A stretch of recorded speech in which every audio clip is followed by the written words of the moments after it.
एक राजा की लड़की की शादी होनी थी। लड़की की शर्त ये थी कि जो भी 20 तक की गिनती सुनाएगा उसको राजकुमारी अपना पति चुनेंगी।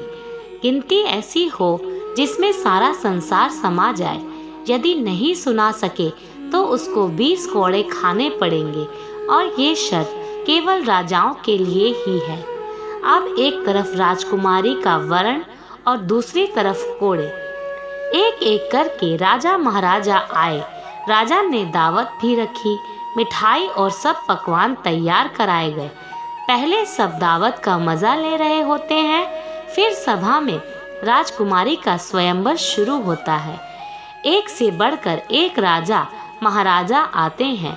सभी गिनती सुनाते हैं जो उन्होंने पढ़ी हुई थी, लेकिन कोई भी वह गिनती नहीं सुना सका जिससे राजकुमारी संतुष्ट हो सके। अब जो भी आता कोड़े खाकर चला जाता। कुछ राजा तो आगे ही नहीं आए। उनका कहना था कि गिनती तो गिनती होती है, राजकुमारी पागल हो गई है, ये केवल हम सबको पिटवा कर मजे लूट रही है। ये सब नज़ारा देखकर एक हलवाई हंसने लगता है।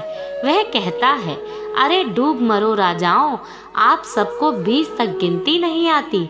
यह सब सुनकर सब राजा उसको दंड देने के लिए बोलते हैं। राजा उनसे पूछता है कि तुम क्या गिनती जानते हो? यदि जानते हो तो सुनाओ।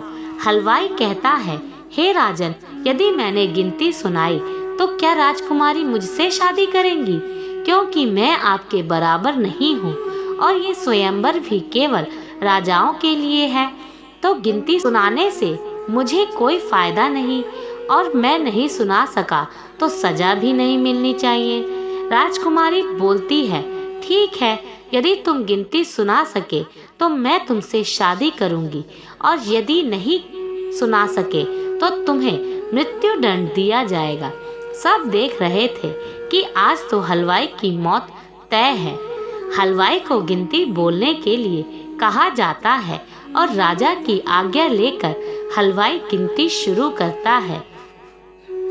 1 भगवान, 2 पक्ष, 3 लोक, 4 युग, 5 पांडव, 6 शास्त्र, 7 वार, 8 खंड, 9 ग्रह, 10 दिशा, 11 रुद्र, 12 महीने, 13 रत्न, 14 विद्या, 15 तिथि, 16 श्राद्ध, 17 वनस्पति, 18 पुराण, 19वीं तुम और 20वां मैं।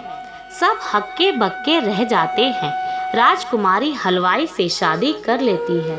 इस गिनती में संसार के सारे वस्तु मौजूद हैं। शिक्षा से तजुर्बा बड़ा है। धन्यवाद दोस्तों। ये स्टोरी आपको कैसी लगी कमेंट्स करके ज़रूर बताइएगा।